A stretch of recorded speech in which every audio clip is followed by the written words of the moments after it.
At my daughter's beach wedding, her fiancé smirked, "Pay $50,000 for this luxury or vanish forever." I blinked. My daughter added, "Or enjoy solitude in an old age home." I sipped champagne, smiled, and whispered, "You forgot one thing." Their faces turned pale. Moments later, chaos erupted, and I never lifted a finger. "You forgot one thing." These words slipped from my lips like velvet-wrapped daggers, barely audible above the rhythmic crashing of waves against the pristine Cape Cod shoreline. The champagne in my hand caught the golden light of sunset as I raised it to my lips, maintaining eye contact with my daughter and her new husband. I hadn't planned to say it. Not yet. But watching Rebecca's perfectly made-up face transform from cold disdain to momentary uncertainty gave me a flicker of satisfaction I hadn't anticipated. Just 3 hours earlier, I'd arrived at the Ocean View Resort alone, my taxi pulling up to the grand entrance where valets in crisp white uniforms assisted guests from luxury vehicles. The driver, sensing my hesitation, had offered me an encouraging smile. "Beautiful place for a wedding," he'd commented, helping me with my single overnight bag. Yes, I'd managed, smoothing down my department store dress, the nicest one I owned, a pale blue number I'd splurged on after 6 months of setting aside tip money. My daughter's getting married. The pride I'd tried to infuse in those words fell flat as I stepped onto the manicured grounds.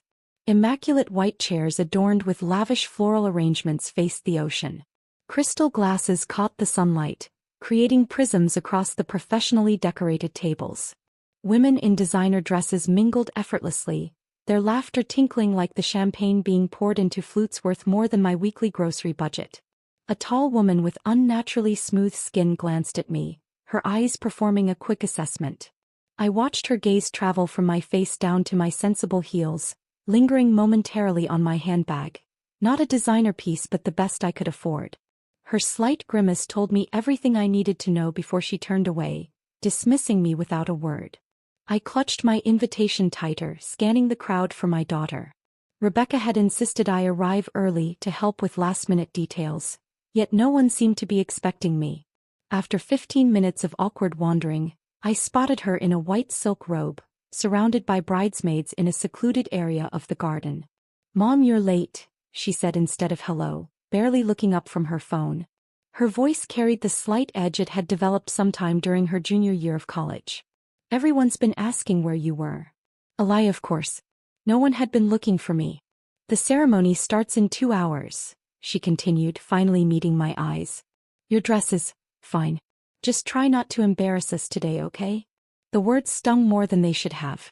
After all, this wasn't new territory. I nodded, forcing a smile as she instructed a wedding coordinator to show my mother to her seat. "For the ceremony?" I asked, confused. "For the reception," Rebecca clarified with a sigh that suggested I was being particularly slow. "You're at table 19. It's in the back corner, away from where we'll be taking family photos." The coordinator, a young woman with kind eyes, gave me a sympathetic glance as she led me away. "Would you like something to drink while you wait, Mrs. Foster?" "Grace," I corrected automatically. "And yes, maybe some water." 2 hours later, I watched my beautiful daughter walk down the aisle toward David Harrington, scion of a Boston real estate empire. Rebecca was radiant in a designer gown that had cost more than 3 months of my rent. I'd offered to help pay for her dress, but she'd laughed, saying, "Mom, you couldn't afford the veil, let alone the gown." During the ceremony, I sat alone in the second-to-last row, surrounded by distant acquaintances and work colleagues who chatted among themselves, not bothering to introduce themselves to the mother of the bride. I didn't cry when they exchanged vows. Something had hardened inside me months ago, calcifying with each small rejection. The cocktail hour was in full swing when David approached me, 2 champagne flutes in hand. At first, I felt a flicker of hope, perhaps a gesture of family connection. "Grace," he said with that practiced smile that never reached his eyes. "Enjoying yourself?" "It's a beautiful wedding," I answered carefully, accepting the champagne. "You and Rebecca must be very happy." "We are," he agreed, glancing around to ensure no one was within earshot. "Though there's still the matter of your contribution to discuss." I froze, the flute halfway to my lips. "My contribution?" "Yes," David continued smoothly, his voice maintaining that charming cadence he used with everyone. "Rebecca mentioned you'd be helping with the final wedding costs. $50,000 should cover it. The champagne suddenly tasted bitter. $50,000? David, I don't have that kind of money. His smile never faltered, but something cold entered his eyes. Grace, let's be honest. We've accommodated your situation as best we could. But appearances matter in our circles. Rebecca's embarrassed enough by your background. The least you could do is compensate for the inconvenience. Inconvenience? I repeated, stunned by his audacity. There you two are. Rebecca appeared at David's side, her wedding dress catching the sunset's glow. She looked like a princess from a fairy tale, one who had forgotten her humble beginnings. Mom, has David talked to you about our arrangement? He mentioned something about $50,000, I said quietly. Rebecca's smile remained fixed, her voice dropping to a whisper. It's not much considering what we've done for you. We invited you despite David's parents' reservations. We gave you a seat at the reception. If you can't contribute financially, perhaps it's best we go our separate ways. What are you saying? I asked, although I already knew.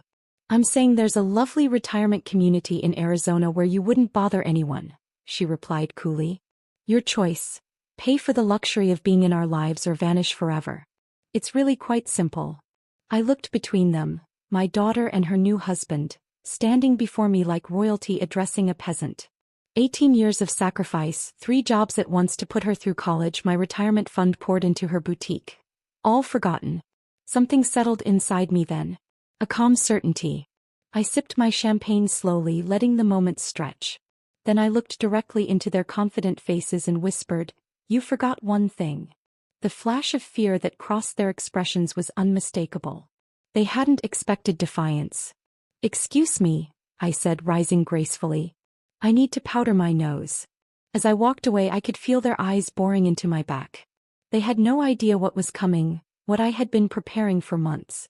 The chaos that would erupt would be entirely of their making. And I wouldn't have to lift a finger.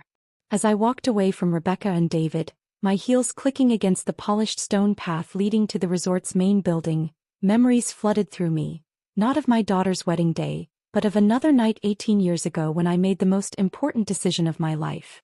Rain had pounded against the windows of our small Boston apartment as I pressed my trembling fingers against my swollen cheek. Tom had finally fallen asleep after his latest rage, his snores echoing through our 2-bedroom unit like distant thunder. 4-year-old Rebecca had witnessed it all from the hallway, her stuffed rabbit clutched to her chest, tears streaming silently down her face. She'd already learned that making noise during Daddy's bad times only made things worse. That was the moment everything changed. Not because it was the worst beating, it wasn't, but because of the look in my daughter's eyes. Understanding. Recognition. The beginning awareness that this was what love looked like. I moved with terrified precision that night, packing only essentials into a single duffel bag. Rebecca's favorite clothes, her rabbit, our passports, and the emergency cash I'd been hiding inside a hollowed-out copy of Pride and Prejudice for months. $237. All I had managed to squirrel away from grocery money and the meager allowance Tom permitted me. When I lifted a sleeping Rebecca from her bed, her tiny arms instinctively wrapped around my neck. "Are we going on an adventure, Mommy?" she'd whispered. "Yes, baby," I'd answered, my voice steady despite the fear coursing through me. "The biggest adventure." We disappeared into the rainy night, boarding the last bus to Dorchester where my former high school friend Maggie had promised we could stay until I figured something out. 2 weeks later I found the apartment, if you could call it that. A single bedroom with a kitchenette and bathrooms so small you could brush your teeth while sitting on the toilet. The building smelled perpetually of cabbage and cigarette smoke, but the landlord didn't ask questions when I paid 3 months' rent in advance with my first paychecks. The pull-out couch in the living area became my bed for the next 7 years. Each night I would unfold it after tucking Rebecca into the bedroom, my back protesting after 10-hour shifts at Sonny's Diner where I served breakfast and lunch. After a quick shower and meal, I'd change into my professional clothes, a navy skirt and white blouse I found at Goodwill, and head to Dr. Miller's dental practice where I answered phones until 9. But between those exhausting hours were golden moments that made every sacrifice worthwhile. I still remember Rebecca's face the first time she read a complete sentence from the second-hand books I'd bring home. The cat sat on the mat. "I did it, Mommy. I read it all by myself," she'd exclaimed, her eyes widening with pride and wonder. "You're the smartest girl in the world," I'd told her, meaning every word. We celebrated life's small victories with grocery store cupcakes, $2.99 for a pack of 6 that we'd carefully divide over several days. When Rebecca lost her first tooth, when she got all A's on her report card, when she was chosen for the elementary school spelling bee, each milestone marked with the ritual of choosing which color frosting we wanted that week. "One day," I promised her as we sat at our wobbly kitchen table, "you'll have every opportunity one never had. You'll go to college, you'll wear beautiful clothes, you'll never worry about having enough." "Will you be there too, Mommy?" she'd asked, blue frosting smeared across her upper lip. "Always," I'd promised. I kept that promise through middle school and high school, through Rebecca's awkward phases and triumphs. I started putting aside money for college when she was 10, opening a dedicated savings account where I deposited whatever I could. Sometimes just $5 a week, sometimes more when I picked up extra shifts during holidays. The day the acceptance letter from Boston University arrived, Rebecca danced around our small apartment, the prestigious letterhead clutched in her hands. "I got in, Mom. I really got in." That night, after she'd fallen asleep, I cried for the first time in years. Tears of pure pride mixed with panic about the tuition costs that her partial scholarship wouldn't cover. By morning, I had a plan. In addition to the diner and dental office, I took on weekend inventory work at a local department store and started cleaning houses for wealthy families in Back Bay twice weekly. My schedule became a blur of uniforms, bus routes, and quick naps between shifts. On weekends, when Rebecca would visit from her dorm, I'd hide the bone-deep exhaustion behind bright smiles and freshly dyed hair to cover the increasing gray. "Mom, you look great," she'd say, and I'd feel a surge of relief that she couldn't see the truth, that some nights I was so tired I'd fall asleep still wearing my shoes. The change was gradual, almost imperceptible at first. During her freshman and sophomore years, Rebecca would bring her laundry home on weekends, and we'd talk for hours about her classes, her new friends, her dreams for the future. She'd proudly introduce me to her roommates when they occasionally accompanied her, describing my multiple jobs with admiration. "My mom works harder than anyone I know." But something shifted during her junior year. She started coming home less frequently. When she did visit, she'd often be on her phone, texting friends or checking social media. The first time she seemed embarrassed by me was when her new friend Alyssa, a girl from a wealthy Connecticut family, came to our apartment. "This is cozy," Alyssa had commented, her eyes taking in our mismatched furniture and the damp spot on the ceiling that the landlord had promised to fix for months. "We're moving soon," Rebecca had lied quickly. "Mom just hasn't had time to look at new places."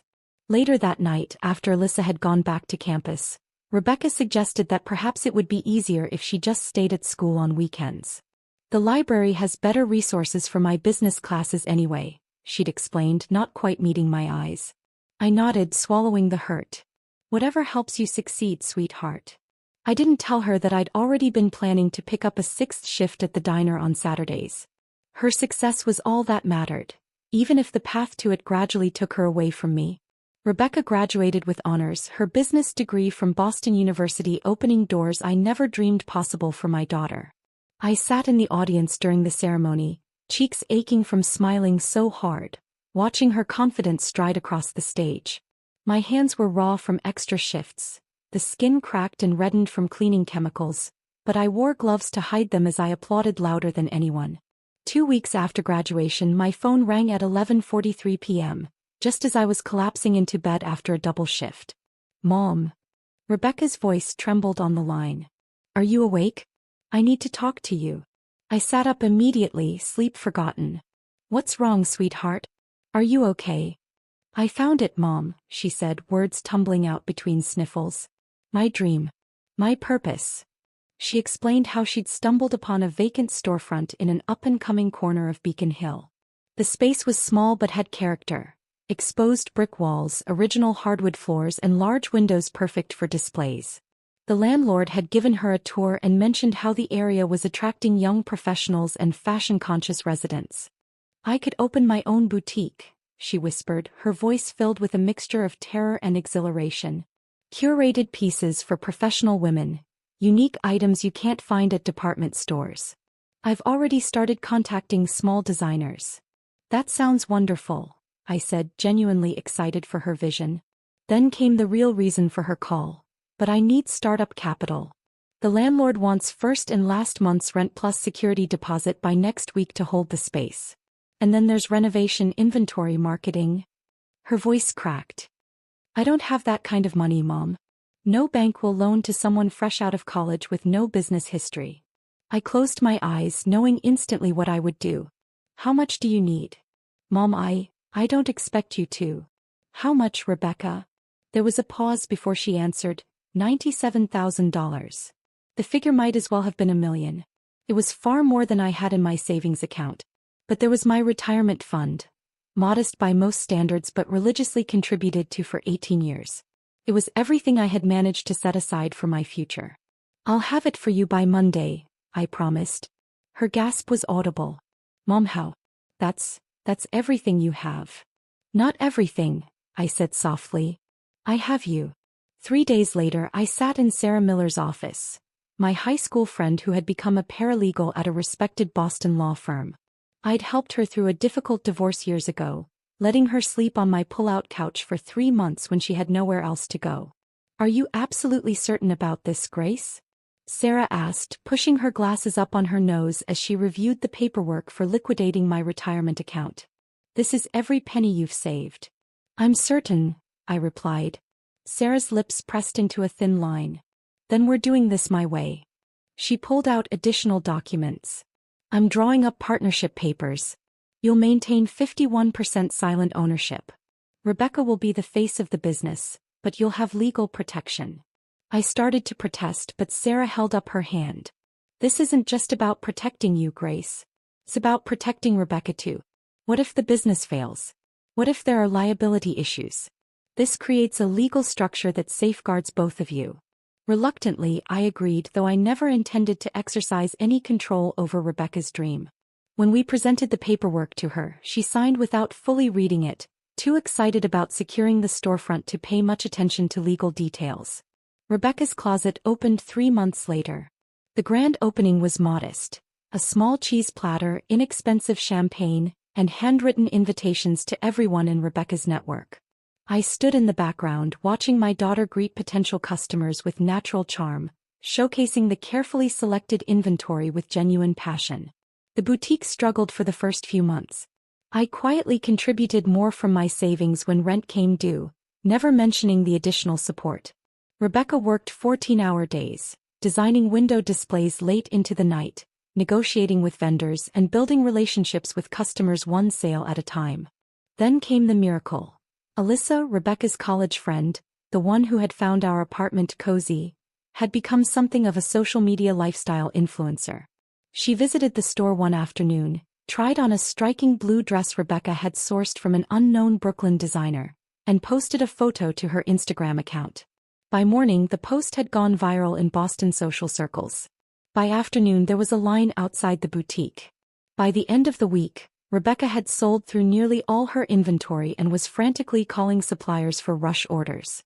Rebecca's closet became the fashion destination for Boston's young professionals. Local magazines featured it in their hidden gems sections. More social media influencers came, posted, and spread the word.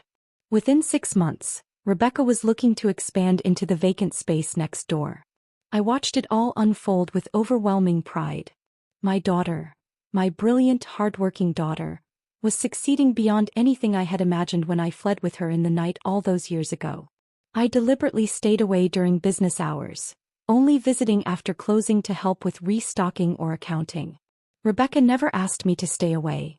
It was my choice, understanding instinctively that her sophisticated clientele might see my presence, with my discount store clothes and work-worn hands, as inconsistent with the boutique's upscale image. You should come by during the day sometime, Rebecca said occasionally, but her tone lacked conviction. Your world now, not mine, I'd respond lightly. I'm happy just seeing the results. The first real sting came unexpectedly about a year after opening. I had stopped by earlier than usual one evening, planning to surprise Rebecca with dinner after a particularly successful week. The boutique was still open, customers browsing the new fall collection. I slipped in quietly, standing near a circular rack of cashmere sweaters. A well-dressed woman was chatting with Rebecca near the register, admiring the store's aesthetics. You've created something special here, the woman commented. How did you manage to build such a perfect boutique right out of college? I smiled, waiting to hear Rebecca acknowledge the partnership, the support, the years of sacrifice that had made her dream possible. Instead, my daughter tossed her hair back confidently and replied, I built this business from nothing. Just hard work, determination, and a clear vision. Nobody handed me anything. I made it happen through pure grit. The words hit me like physical blows. Nobody handed me anything. I built this from nothing. In that moment, standing among expensive clothes purchased with my retirement fund, I became invisible in my daughter's narrative, erased completely from her success story. The boutique that had been intended as the culmination of our journey together had become hers alone. I backed away silently, dinner plans forgotten, and slipped out the door before Rebecca could see me. Outside, leaning against the brick wall of the building, I took deep breaths of the cool evening air, trying to rationalize away the hurt. This was what I had wanted, wasn't it? For Rebecca to stand on her own, confident and successful? But as I walked home alone that night, something fundamental shifted in my understanding of our relationship. It wasn't just that she had claimed sole credit for the boutique's success. It was that she truly believed it. After discovering Rebecca's revisionist history of her success, I maintained my distance from the boutique operations, protecting myself from further disappointment while still quietly ensuring the business thrived. 4 months, I reviewed the financial statements Sarah forwarded me, attended to paperwork and processed invoices from behind the scenes, becoming a ghost in my daughter's success story. Then came the invitation, a rare occurrence that caught me off guard. Mom, the Boston Chamber of Commerce is hosting their annual Small Business Networking Gala next Thursday, Rebecca announced during one of our increasingly infrequent dinners together. I'm being recognized as one of their entrepreneurs under 30, and I need a +1. Would you come with me? Surprise must have registered on my face because Rebecca quickly added, the other option is Alyssa, but she's been to the last 3 events with me and people are starting to think we're a couple. She laughed lightly. I'd love to come, I said, trying to mask my eagerness. Perhaps this was Rebecca's way of rebuilding our connection. The night of the gala, I splurged on a hair appointment and wore my best outfit, a navy blue dress from Nordstrom Rack that I'd purchased on clearance but looked considerably more expensive. When Rebecca picked me up, she gave me an appraising look. You look nice, Mom, she said with mild surprise. Very appropriate. At the event held in an elegant hotel ballroom downtown, Rebecca transformed into someone I barely recognized, confident, charming, working the room with practiced ease. I stayed close enough to appear together but far enough away to let her shine, sipping sparkling water and smiling at strangers who glanced my way. During her brief acceptance speech, Rebecca again omitted any mention of my involvement in her business journey. I'd expected it this time, so the sting was duller, more a familiar ache than a fresh wound. Impressive young woman, came a deep voice beside me as Rebecca concluded her remarks to enthusiastic applause. I turned to find a strikingly handsome man in his early 30s watching my daughter with open interest. His tailored suit spoke of wealth, but it was the confident set of his shoulders and the calculating intelligence in his eyes that commanded attention. Thank you, I replied. She's my daughter. Something flickered across his features. Reassessment, perhaps surprise. David Harrington, he said, extending his hand. Harrington Development Group. The name was familiar. One of Boston's old money real estate families whose buildings dotted the city skyline. Grace Foster, I responded, shaking his hand. His eyes performed a quick, subtle inventory, taking in my dress, my shoes, my lack of expensive jewelry before he asked, "And what do you do, Miss Foster?" "I'm in the service industry," I answered vaguely, having learned that people responded better to ambiguity than the truth of my multiple working-class jobs.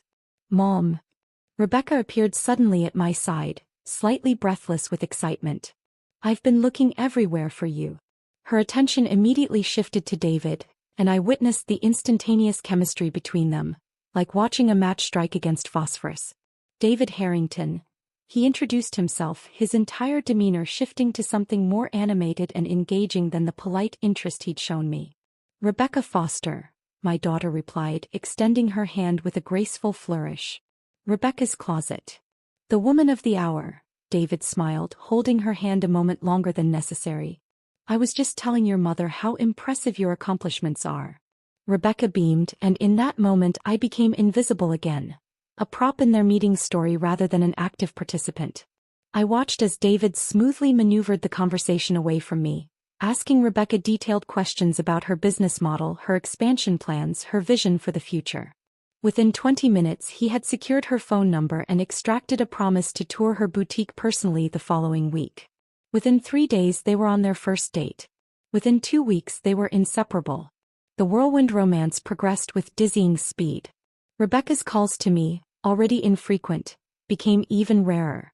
Our occasional dinners were cancelled or rescheduled to accommodate David's spontaneous plans.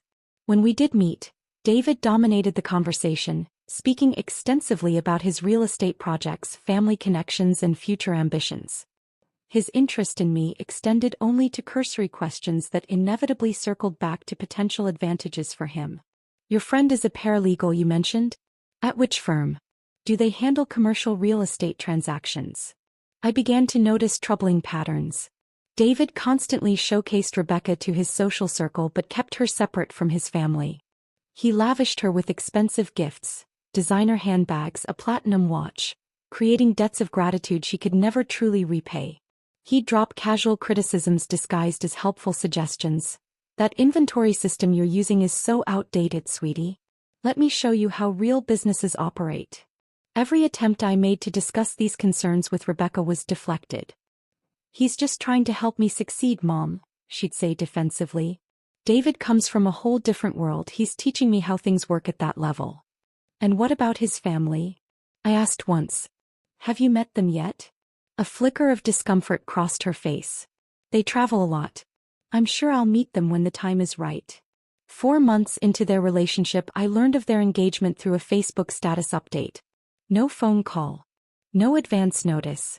Just a perfectly staged photo of Rebecca's hand sporting a diamond ring that must have cost more than my yearly income, captioned, I said yes to forever with my soulmate. #future Mrs. Harrington. I stared at the image for a full minute before calling her, my hands shaking. Were you going to tell me? I asked when she answered. Oh. Mom, yes, I was going to call you tonight, Rebecca said, her voice high with excitement. David surprised me with the proposal yesterday and we've been celebrating with his friends. Isn't it wonderful? It's very sudden, I managed. When you know, she replied dismissively. We're thinking about a spring wedding. Something elegant but intimate. The next day, I received a text that wasn't meant for me. Your mom can't be seated with my family at dinner. My parents would be mortified. We'll put her at the back table with the vendor staff. My heart froze. The text was from David, clearly intended for Rebecca. I waited for her response, for her defense of me. None came. Instead, 7 minutes later, my phone chimed with a message clearly meant to distract me. Mom, can you believe the wedding planner wants to charge us extra for rose gold flatware? This planning is so stressful. I replied with non-committal support, the betrayal sitting like ice in my stomach. 2 weeks later, after numerous unreturned calls, I visited Rebecca's apartment unannounced, worried about her increasingly distant behavior. She wasn't home, but her laptop sat open on the kitchen counter. I had never invaded my daughter's privacy before, but something, instinct perhaps or mounting fear, propelled me forward. The screen displayed a detailed wedding planning spreadsheet with multiple tabs. My finger hesitated over the trackpad before clicking on one innocuously labeled Phone. Mom Management. The tab expanded to reveal a detailed strategy document for handling me during the wedding process. Bullet points outlined how to limit Grace's visibility during key moments, schedule her for non-essential vendor meetings to make her feel included, and techniques for extracting maximum financial contribution while maintaining boundary control. The final note in a cell highlighted yellow contained David's comment. Remember the end goal: full financial support with minimal interference. After the wedding, distance becomes easier to maintain. I stepped back from the computer, physically ill from what I'd discovered. This wasn't just Rebecca excluding me in the moment. This was a calculated, long-term strategy to extract what value they could from me before cutting me out of their lives entirely. That night, I called Sarah for the first time in months. I need your help, I said when she answered. And I need you to not ask questions yet. Whatever you need, she replied without hesitation. If I were to activate my majority ownership in Rebecca's closet, what exactly would that mean? Sarah's silence lasted 3 beats. It would mean you could initiate a full audit, freeze assets, review all contracts, and potentially assume operational control. Grace, what's happening? I'm setting up a contingency plan, I explained, my voice steadier than I felt. One I hope never to use. I needed options. Protection. And for the first time in 22 years, I needed to put myself first. In the weeks leading up to the wedding, Sarah and I prepared meticulously, gathering financial records, documenting unauthorized investor meetings Rebecca had conducted without my knowledge, and compiling evidence of funds being diverted from the boutique into personal accounts. We discovered that David had been advising Rebecca to restructure the business in ways that would have eventually diluted my ownership to nothing. A plan they intended to execute shortly after the wedding. Are you sure you want to do this? Sarah asked during our final meeting 3 days before the ceremony. Once we initiate this, there's no going back. I stared at the stack of manila envelopes on her dining room table, each containing irrefutable evidence and legal notices prepared for different recipients. I'm not doing anything yet, I corrected her. I'm just making sure everything is ready. And what's the trigger? Sarah pressed. What makes you decide to press the button? I thought about the years of sacrifice, the gradual erosion of respect, the calculated mom management strategy, and now the wedding ultimatum. I'll know when it happens, I said quietly. The confrontation on the beach, their demand for $50,000 with the alternative of being shut out of their lives forever, was the final confirmation that my daughter and her husband viewed me solely as a resource to be drained and discarded. The moment I whispered, "You forgot one thing," and watched fear flash across their faces, I knew exactly what needed to happen. After excusing myself to powder my nose, I walked past the resort's lavish bathroom and continued along the wooden boardwalk that led away from the reception area. Finding a secluded alcove between 2 sand dunes, I sat on a weathered bench facing the ocean. The sunset painted the water in shades of amber and gold as gentle waves lapped at the shore. Nature's beauty stood in stark contrast to the ugliness I'd just experienced. My hands didn't tremble as I pulled out my phone and composed a simple text to Sarah. Sandcastle time. 3 dots appeared immediately, followed by her response. Understood. Packages delivering now. Legal team standing by. Are you okay? I will be, I typed back. I remained on that bench for exactly 7 minutes, breathing deeply, saying goodbye to the dream of what my relationship with Rebecca could have been. Then I slipped my phone back into my purse and returned to the reception, taking a circuitous route that allowed me to observe without being immediately seen. The wedding coordinator was the first to approach David's parents at their prominent table near the dance floor. She handed them a sealed envelope with professional courtesy. This was delivered for you, Mr. and Mrs. Harrington. Similar scenes played out across the venue as staff members discreetly delivered identical envelopes to specific guests. All boutique investors David had secretly brought in without my knowledge or consent. I watched as confusion gave way to concern as documents were extracted and examined. David's father was the first to react, his face flushing crimson as he abruptly stood, napkin falling forgotten to the floor. He scanned the room with narrowed eyes before locating his son near the bar and striding purposefully in that direction. Simultaneously, a synchronized symphony of electronic alerts began chiming across the venue, Rebecca's business email address sending automated notifications to everyone connected to the boutique's operations. The messages, crafted by Sarah's legal team, announced an immediate company audit, asset freeze, and suspension of all business activities pending investigation of financial irregularities. I stepped out from my secluded vantage point, moving quietly along the perimeter of the reception. David was now engaged in an intense whispered argument with his father, whose finger jabbed repeatedly at the documents in his hand. Rebecca stood frozen beside them, her perfect makeup unable to conceal her growing panic. When she spotted me, Rebecca broke away, rushing toward me with desperation in her eyes.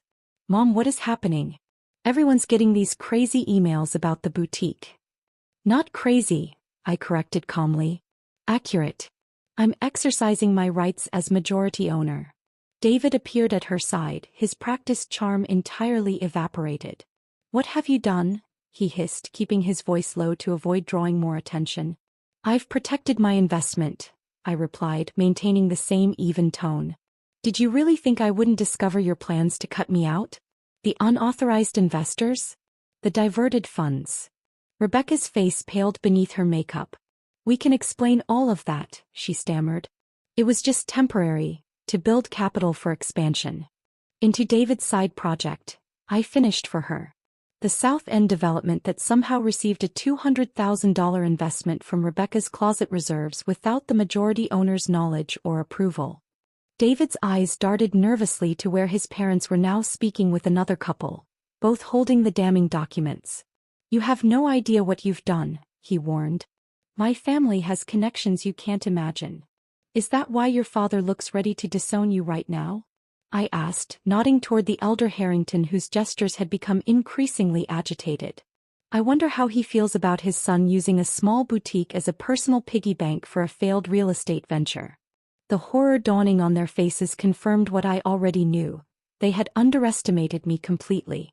They had seen only what they wanted to see. An aging woman with working-class roots who could be manipulated, used, and discarded. Mom, Rebecca whispered, tears spilling down her cheeks, ruining her carefully applied makeup. You have to fix this. Please. Everything we've worked for will be destroyed.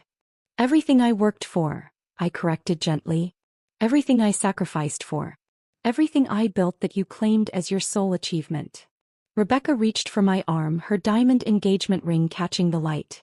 I'm your daughter. Your only child. You can't do this to me. For a moment my resolve wavered. The maternal instinct to protect, to shield, to sacrifice still powerful after all these years. But then I remembered the mom management spreadsheet, the casual cruelty of their plans, and the ultimatum delivered over champagne flutes. I already did, I said softly. You both showed me exactly who you are and what I'm worth to you. I simply believed you. David's phone began ringing, his father calling from across the room. Rebecca's phone chimed with more email alerts as the legal process initiated by Sarah continued to unfold. Around us, the elegant reception was devolving into clusters of confused guests and urgent conversations. We can offer you more than 50,000, David bargained desperately. Double, triple, whatever you want. I shook my head. This was never about money. As I turned to leave, Rebecca gave one last desperate plea. Mom, please. Just tell me how to fix this. I paused, looking back at my daughter in her designer wedding dress that cost more than a year of my mortgage payments. You can't, I said simply. Some things once broken stay broken. I walked away then, moving with unhurried dignity through the chaos unfolding behind me. Staff members stepped aside respectfully, perhaps sensing that I was not to be stopped or questioned. At the edge of the property, I slipped off my uncomfortable heels, carrying them in one hand as I made my way onto the public beach that stretched for miles along the coast. The setting sun painted my path in gold as I walked toward the horizon, each step lighter than the last. For the first time in decades, I was free from the weight of thankless sacrifice, free from the burden of being needed only for what I could provide rather than who I was. 3 miles down the beach, where Sarah waited in her sensible sedan, a new future awaited. One that included plans for a small boutique of my own in a quieter part of town, catering to women who valued substance over status. Not a replacement for what I had lost, but something entirely new. Something just for me. I never looked back at the gleaming resort or the wreckage I had left behind. I had given Rebecca everything I had to give. Now finally it was my turn. If this story of sweet revenge had you on the edge of your seat, smash that like button right now. My favorite part was when Grace whispered, "You forgot one thing" at the beach wedding, knowing her perfectly planned revenge was about to unfold. What was your favorite moment? Drop it in the comments below. Don't miss more thrilling stories like this. Subscribe and hit that notification bell so you never miss an upload.